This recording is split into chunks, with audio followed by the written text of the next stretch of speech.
What's going on, everybody? Super Saiyan Paul here, back at it again. Today we have another Dragon Ball Super / Dragon Ball Super After Story discussion, as well as regarding the Dragon Ball Super movie that's going to be coming out later in December of this year. But before we jump into the video, guys, I want you guys to smash that like button, subscribe, as well as turn on notifications to be a part of the community, as well as these amazing discussions that we always get to have about Dragon Ball Super and keeping the fandom alive until we get through this really long drought until the movie comes out, and then we have more content coming out. So anyway, everyone, we know that there's a new Saiyan coming in Dragon Ball Super's new movie. We've seen the teaser trailer, and there's a few rumors saying that within the next 2 months we may be seeing the main trailer, where they'll probably reveal a lot more information. So for now, remember, this is a discussion, this is speculation, but what I wanted to ask you guys is if this is going to take place directly after the Dragon Ball Super Tournament of Power Universal Survival arc, and Goku is still as strong as he is, because, I mean, yes, he can't tap into Ultra Instinct at will. He mentioned that in the final episode of Dragon Ball Super,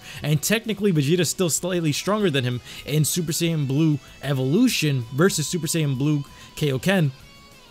It's at the point where, what type of fighter are we going to be seeing from the Saiyan? Is he going to be stronger than Jiren, or is he going to be weaker than him in this little bridge between where Ultra Instinct is at and Super Saiyan Blue is at? Because I don't see it being crazy far off, but I mean, would it make more sense for him to be on par with Jiren, or would it make sense for him to be slightly above him? Because the way I see it is, if this character does not push Goku to Ultra Instinct, it's kind of defeating the purpose of it being in a spectacle of a movie. Because, I mean, you could make him weaker and nerf Ultra Instinct a bit. That's probably the best thing to do here, because, I mean, one thing that they've done here is that, okay, Goku can't tap into this overpowered ability at will, and what is that going to put him in, like, in a situation if someone else comes that's just as strong as Jiren along the ride here? Because this new Saiyan, we're not sure if he has any real transformations other than seeing him power up, but it seemed as though he was transforming in the teaser trailer. Like, literally, the dude's body was reacting in a way where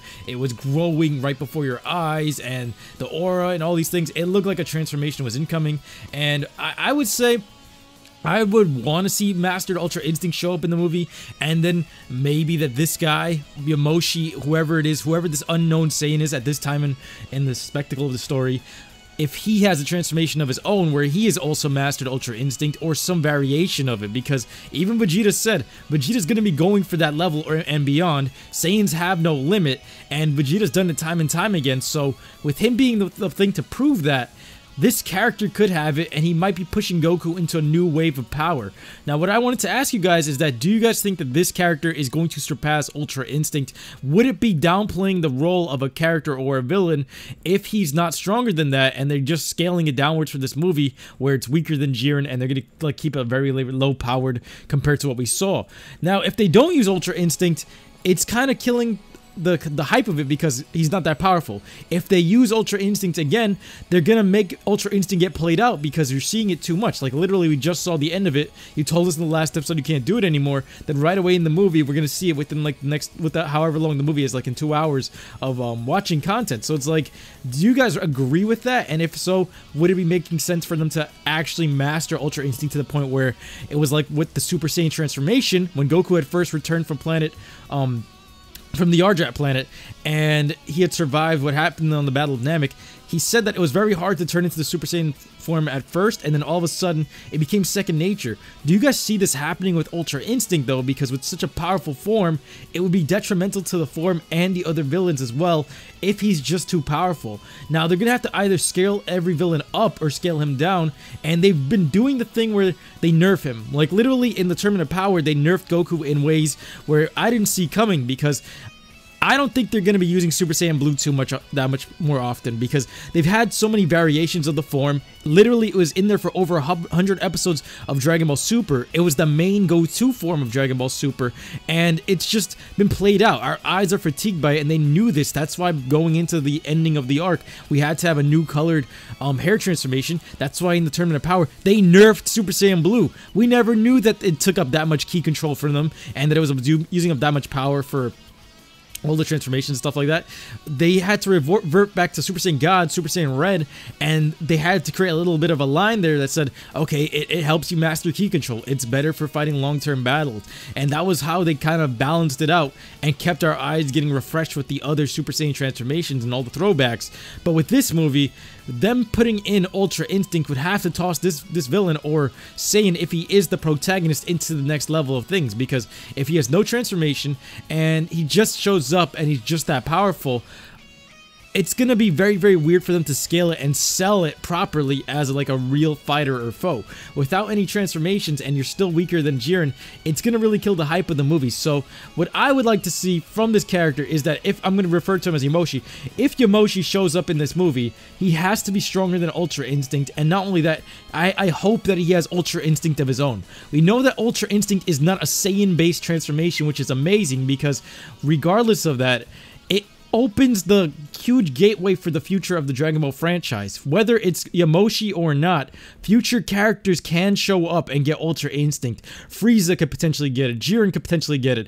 Other villains out there in the universes that probably could have gotten revived could have Ultra Instinct and match Goku. And that's the best thing they've done here with the form. However, they can't abuse it with Goku being the one to get it. They can use it on other characters, but just don't have Goku use it all the time. Yamoshi getting it would not get played out, because him being, if this Saiyan is an ancient Saiyan, him being one of the first, it's going to be great to see that, because that's refreshing. This is showing you the power of the old Saiyan race and where it's fallen. And it's kind of cool to see that, because, I mean, we did see like a little glimpse of how the Saiyan bloodline works. And, I mean, it's really up in the air with this, because if you look at back in Dragon Ball Z, when it was the Super Saiyan bargain bin sale with Goten and Trunks having this at the ages of like 7 and 8, it was fun to see that and all. But what we knew is that half-breed Saiyans were super powerful, and that like the age limit to get Super Saiyan kept dropping and dropping. But here, if you look at the ancient Saiyan down to these Saiyans, we would assume that it would kind of mean that these are the strongest Saiyans ever, but they could really retcon all of that and make this Saiyan one of the grandest of all time, and I can't wait to see if they actually do that. I want to see Yamoshi get mastered Ultra Instinct, or something beyond that like Vegeta mentioned. I want to see him transform and change his hair color, because yes, we've seen so many hair colors and transformations this far. It's just something that really makes these movies is the transformations. And in the past two movies so far, that happened so far, in Battle of Gods and Resurrection F, we've gotten transformations from Goku and Vegeta in both of those. And now we're getting like a reboot of all these movies. And I think transformations sell tickets, and it sells merchandise, and I don't think they would want to pass that up. So I think there's going to be transformations, whether it be from Yamoshi and Goku, it's yet to be seen. But I think if I saw a Yamoshi action figure, I'd pick it up right away, regardless if he had a transformation or not. And I would love to see that, if anything, if it was possible. It would really hype him up as a villain, and I think it would cement him in the foundation of whatever they're about to launch in the franchise. Because if Yamoshi had mastered Ultra Instinct, showing us that in this new series there's other beings out there that are actually tapping into this power, because we haven't seen that many characters use it. We've only heard that it's been used by a handful of people. Seeing someone else use it will launch everything properly into the new wave of Dragon Ball, whether it be a new series or if they're launching it right back into Dragon Ball Super as a brand, because Ultra Instinct is not a Saiyan exclusive transformation. With that being said, wanting to see other races show up with it would probably be the best thing, and seeing this Saiyan who has this much of a hype train behind him, I think will really, really bring everything into an amazing light and create such a wagon that everyone's just going to jump on, that it'll make the series launch in a very, very good manner. And after everything they've learned with Dragon Ball Super, they have a chance to take Dragon Ball to the next level with this, and that's what I look forward to the most. Seeing Yamoshi transform, I almost called him Yoshi, seeing Yamoshi transform, seeing Goku get pushed to his limits but not overusing it in a way. If they give it to Vegeta, that's fine, because we haven't seen Vegeta get it, and seeing other characters in the roster, like literally it gives the best chance for other villains to show up into the series and other characters from the Z Warrior roster to tap into Ultra Instinct and power up beyond what they were stuck in stone with. Because something that they failed to do in Dragon Ball Super was make the side characters super relevant. Only a handful of characters really stand out when you think about it, being the Goku and Vegeta show that was, and the only like 5 characters I think of right away as like the best best fighters in Dragon Ball Super for the Planet Universe 7 team was Future Trunks, the Future Trunks arc with him getting the win, Goku and Vegeta by far, Frieza, and Android 17. Other than that, most of these characters are around for a long time, and all of them got the shaft. 17 came out of nowhere. Frieza came back in a weird way, and Trunks came out of nowhere as well, and compared to everyone that was still around the heroes, they just weren't utilized well. So I'm hoping that this is going to be a good stepping stone for hype. I'm hoping that Yamoshi does get transformation, and hopefully it's Mastered Ultra Instinct, and he takes them to the next level. Thank you guys so much for watching. Smash that like button, subscribe, turn on notifications. I'll be seeing you guys next time. Take care. Peace.